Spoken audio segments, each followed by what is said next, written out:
Hello everybody, it's Andrew Hutchings here, still not a licensed physician, still never giving medical advice.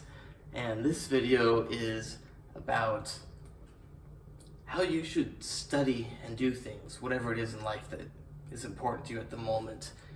Now, some people think you should do it for a lot of time, that you should spend a lot of effort on it, that you should say it's studying, you should sit down, you should study intensely for a long amount of time, and you should do that all night long or something.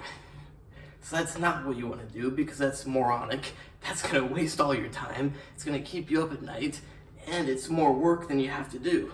Like, why would you want to do that? What you want to do is optimize your brain function. I think I've talked about this in other videos, but if you're going to do something that requires your brain, why on earth would you do it with suboptimal brain function when you can do it with optimal normal? So originally I was thinking optimal is like completely, you got enough sleep, normal and everything.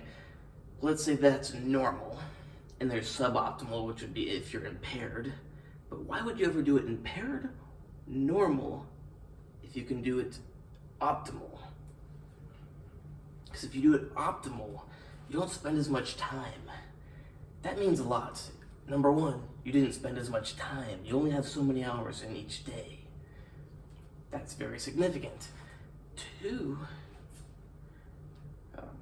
I forgot what I was thinking about, but another good thing is you have more time to sleep. I found some other reason, although I forgot the original one. So, why would you put more effort in?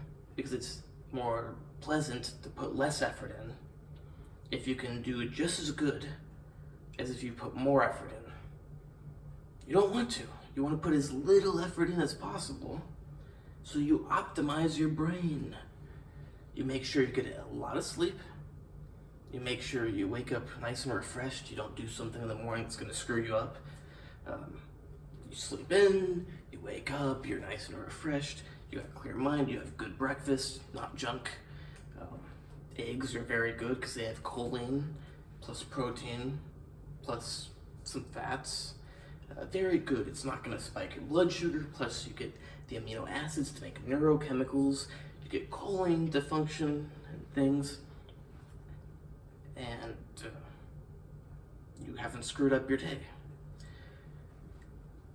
So, on top of that, if you want to, and you can take things like interesting. I've been saying Nootrapix for like 10 years. I think everyone else says Nootrapix.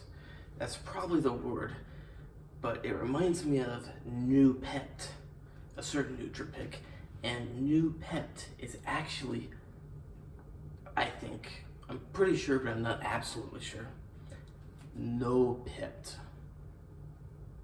Not New Pet. It's Russian. It has two O's. And kind of like Zoapteka. No Pet is not New Pet. When you have two O's in English, you have the U sound, but you have the O sound in Russian. So, No Pet is a nootropic. And so you could take things like that. You could take things like amphetamines. You could take things like caffeine and related. You could take things like ephedrine, synephrine.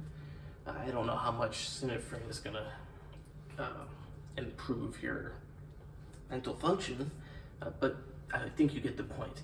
You can take a variety of things that improve your mental cognition, your memory, your execution, your speed of perception and execution.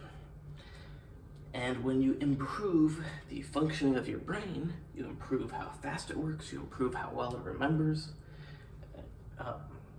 you can spend much less time. Because why would you want to spend more time if you can spend less time? Now, of course, if it's spend less time and you lose an arm, of course, you don't want to do that. You want to spend more time, but you're not losing your arm. So yes, that's the solution to how you should spend your time on things that you don't need to spend more time on. That kind of applies to a lot of things, except for slow thinking things. Things that you need to simply relax and let your subconscious do the work for a while. Because it does do that. We think we sleep at night and you're like not using your brain, you're just dreaming and doing other stuff. But no, when you sleep at night, your brain is still thinking about everything, but it thinks about it on a different level. And it can access further out things and come up with decisions. You won't realize those decisions until you do realize them. But it does do that. So sometimes you don't want to be quickening your mental functions, but that's not all you can do. You can quicken, you can improve memory, there's multiple ways you can do those things. So like adrenaline triggers your brain to really solidify it, because I'm thinking this is evolutionary, if you were running from some giant animal, running for your life, you're about to die, it's kind of catching up with you, and you barely get away somehow, and you had all that adrenaline, your brain wants to remember how not to get in that situation again. So you remember it very well. So if you have more adrenaline, you remember things better. It solidifies memory. It's why people get it seems like it's why people that you would say get like PTSD, because they went to war or something. Not because the color of the rug wasn't the color they liked, but they did something actually traumatic. Lots of adrenaline. Now, of course, people less can still get the adrenaline, but it's not that bad of a thing. But if they actually it doesn't matter what the situation is, but they got a lot of adrenaline, and now it really sticks in their head. And then another memory pathway is choline. I don't know how this came about evolutionarily, but choline does improve memory. So you can eat choline from things like eggs. Other things do have choline, but not that much. Eggs have an exceptional amount. I don't know exactly how much, but it's significant.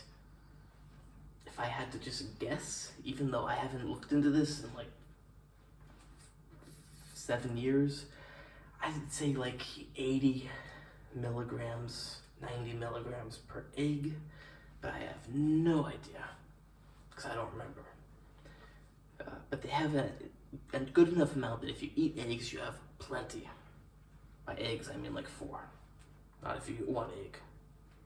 10 would be definitely plenty, but 4 or 5 should be plenty. I mean, even 3, depending on your biochemistry. And you can take medications that increase how well your body uses choline, like the racetams, like the Nopipt. You can take medications that increase the adrenaline and the noradrenaline, like ephedrine, like amphetamine, like, I don't know how well it would actually work, but to a degree, like albuterol, like clenbuterol, like ephedrine. So there are a lot of ways you can improve your brain functioning so that you can spend less time doing things, and that's where I do things when I'm here.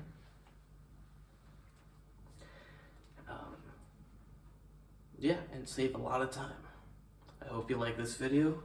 My website is andrewhutchings.org, where you can hire me for anything except for medical advice.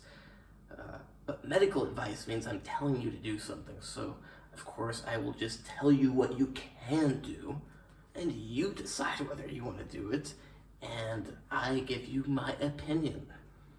I just don't tell you to do it, because that would be medical advice. And I don't do that. I can tutor you for like chemistry and biology or whatever you want. Depending on how busy I am, that's how I'll dictate my pricing with medical advice. That's how I'm going to do everything. I'm recording a video. And that's my mom And you can also buy my book. If you love tendonitis, you don't want to buy my book. But if you don't like tendonitis, you should really get my book. And my Instagram is natural_true_fitness. And goodbye.